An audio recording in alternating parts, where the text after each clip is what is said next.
wabarakatuh. Hello, my name is Mutia Farisatun Nisa. I am the student of State Senior High School on GONDANGWETAN Pasuruan. Today, I want to tell about the legend of Ranu Grati Lake. Once upon a time, there lived a poor farmer with their only son. His name was Joko Baruklinting. He was named Joko Baruklinting because he had a necklace that sounded ting ting ting. He was happy although he lived in poverty because his parents loved him so much. But things changed when he was 4 years old. His father passed away. He lived in suburb with his mother. His mother had to work hard to earn a living, so he didn't have much time to play together with his mother. He didn't have much friends because he was poor and ugly. 2 years after his father's death, his mother also passed away. This was the hardest time for him. He was still 6 years old. He had nobody. No father, mother, no relatives. He had to struggle to survive. Living alone. Nobody took care of him. He got seriously ill. He got scabies all parts of his body. He had a bad smell because of the scabby. Whenever he went, everybody mocked him. It made him so sad. One day, he went to the yard to play together with the other children. But when he got closer to them, they suddenly ran away and said bad things to him. He's scabby boy. He's awful boy. Don't get close to him. Don't get close to him. While saying that, they left him alone in the playground. He was sitting on the ground crying sadly. Why is this so mean to me? What have I done wrong? Oh God, please help me. Suddenly, there came an old lady walking in bowbag, greeted him kindly. "Ay, my little grandson, why are you crying so sadly?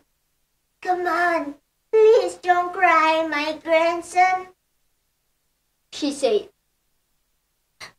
Who are you, Grandma? Asked Joko Baruklinting. "I'm nobody, but I took a pity to you. I want to help you. What did those children do to you?" She asked. They always mock me.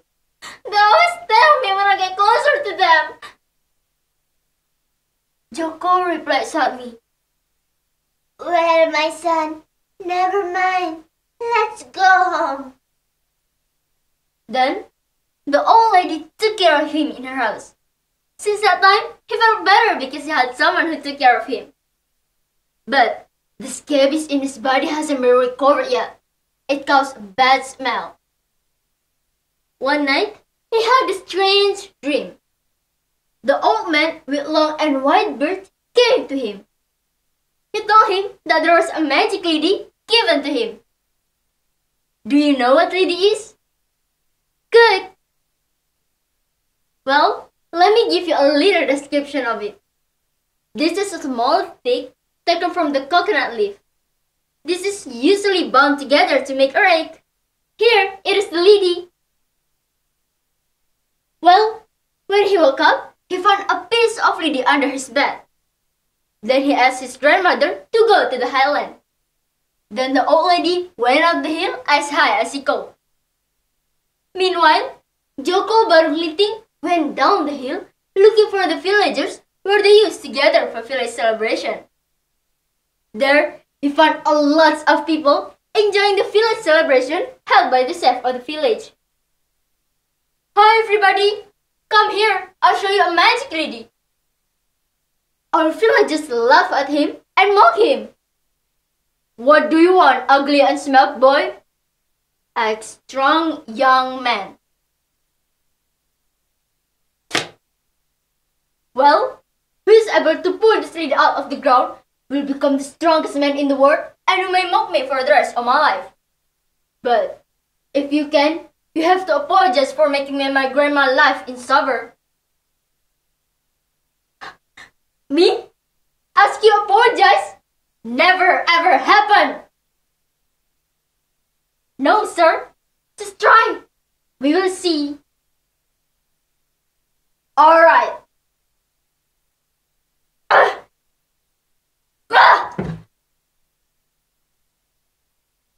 He tried to pull it harder, but the lady didn't move at all. Instead, he fell down to the ground. This made the other men around good chance to try it. Everybody tried it, but all of them fell down to the ground.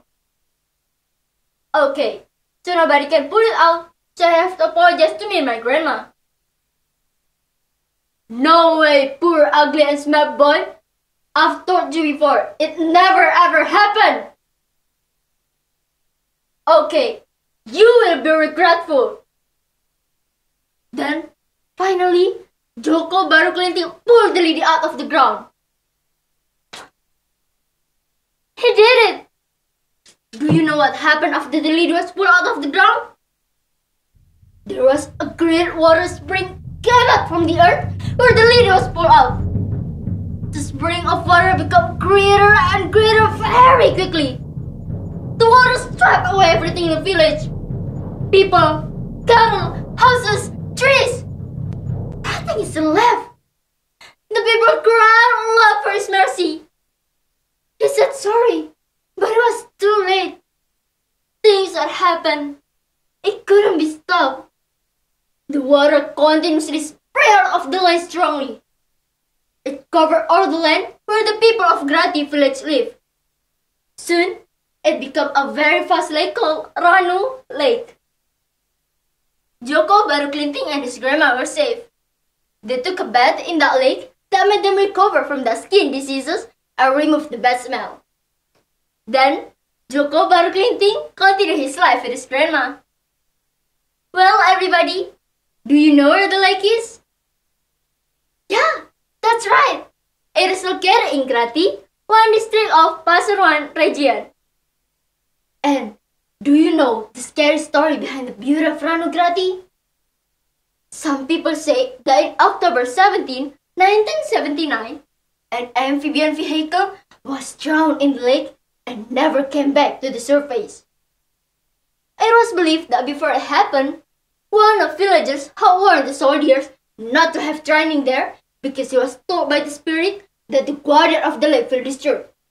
Scary, isn't it? The policemen searched them, and officially the rescue called off after 40 days. The 22 soldiers will never be found until now. Dear ladies and gentlemen, the moral value of this story is never judge a book by its cover, as stated in Holy Quran, Surah Al-Hujrah, verse 11. Believers, no one group of men should jeer at another who may after all be better than them. No one group of women should jeer at another who may after all be better than them. Don't speak ill of one another. Don't use offensive nicknames for one another. How bad it is to be called a mischief maker after accepting faith. Those who don't repent of this behavior are evildoers. Well, ladies and gentlemen, I think that's all from me. I hope this story is interesting for you. Thank you for your time. Assalamualaikum warahmatullahi wabarakatuh.